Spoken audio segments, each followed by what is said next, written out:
ഓണം പ്രമാണിച്ച് VPT super മാർക്കറ്റിൽ ഓഫറുകളുടെ തോരാമഴ. VPT super market, Amarambalam road, Vaniyambalam. നിങ്ങളുടെ കയ്യിലുള്ള പഴയ സ്വർണ്ണാഭരണങ്ങൾ നൽകി 6 മാസത്തിന് ശേഷം പുതിയ 916 സ്വർണ്ണാഭരണങ്ങൾ പണിക്കൂലിയില്ലാതെ സ്വന്തമാക്കാം. Sara golden diamonds, Wandoor, Edavanna. ADGP RSS കൂടിക്കാഴ്ച എന്തിനു വേണ്ടിയെന്നറിയാൻ ജനങ്ങൾക്ക് അവകാശമുണ്ടെന്നും മുഖ്യമന്ത്രി മൗനം വെടിയണമെന്നും PK കുഞ്ഞാലിക്കുട്ടി. LDFിലെ അസംതൃപ്തരെ UDFിലേക്ക് ക്ഷണിക്കുന്ന കാര്യം കാത്തിരുന്ന് കാണേണ്ടതാണെന്നും കുഞ്ഞാലിക്കുട്ടി മലപ്പുറത്ത് പറഞ്ഞു.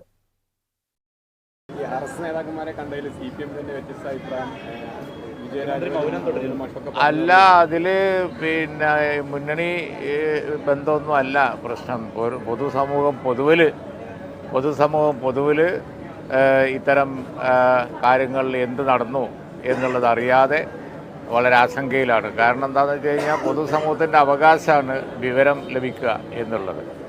ഇത്തരം കൂടിക്കാഴ്ച എന്തിനു വേണ്ടി നടന്നു? പൂരം അത് സാധാരണ പോലെ നടന്നില്ല, അത് ഈ കൂടിക്കാഴ്ചയുടെ ഫലമാണ് എന്ന ആരോപണം വന്നിരിക്കുന്നു. അപ്പോൾ അതിൻ്റെ നിജസ്ഥിതിയൊക്കെ പുറത്തു കൊണ്ടുവരേണ്ടത് പൊതുജനങ്ങളുടെ അവകാശമാണ്, വിവരം ലഭിക്കേണ്ട അവകാശമാണ്. അത് സർക്കാർ കൊടുക്കുക തന്നെ വേണം. UDF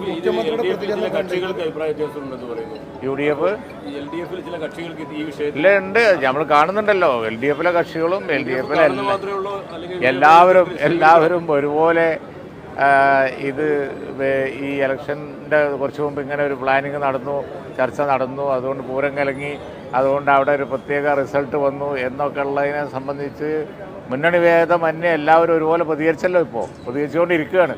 അപ്പോൾ അത് പൊതു അഭിപ്രായമാണ് എന്നർത്ഥം. അല്ല, അതൊക്കെ കാത്തിരുന്ന് കാണേണ്ട കാര്യങ്ങളാണ്, ഇപ്പം പറയാൻ കഴിയില്ല.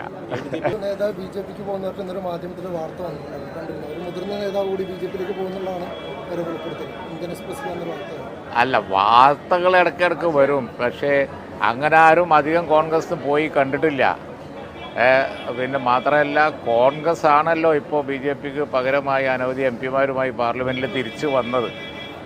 അപ്പോൾ ഒരു പാർട്ടി എന്നുള്ള നിലക്ക് ഒരു BJP-യേതര സർക്കാർ ഇന്ത്യ രാജ്യത്ത് ആഗ്രഹിക്കുന്നുവെങ്കിൽ അതിന് നായകത്വം വഹിക്കാൻ കോൺഗ്രസ് തന്നെയാണുള്ളത്. ഒറ്റപ്പെട്ട ആരെങ്കിലുമൊക്കെ പോയാലും ഒന്നും അതിനൊരു പോറൽ എടുക്കില്ല. സതീശൻ RSSന്റെ പരിപാടിയിൽ പങ്കെടുത്തു എന്ന് പറഞ്ഞ് V. മുരളീധരൻ വെളിപ്പെടുത്തിയിട്ടുണ്ടായിരുന്നു. 2006-ലും 2010-ലും ഒക്കെ ആയിട്ട് പലതവണയായിട്ട് പങ്കെടുത്തിട്ടുണ്ട്. അപ്പോൾ 2006-ന് ശേഷം നദിയിലൂടെ എത്ര വെള്ളം ഒഴുകിപ്പോയി. V. സതീശൻ പിന്നെ എന്തെല്ലാം റോളിൽ വന്നു. ഇപ്പം ഇനി അത് നമ്മൾ ചർച്ച ചെയ്യേണ്ട കാര്യമില്ല. അതൊക്കെ കേരളം ഒരുപാട് ചർച്ച ചെയ്ത് പോയ കാര്യങ്ങളല്ലേ.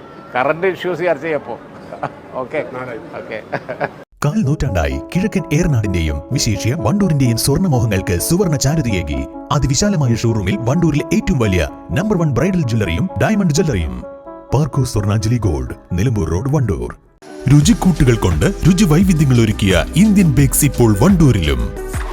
Indian bakes, Pandikkad road, Manalmel bus stand, Wandoor.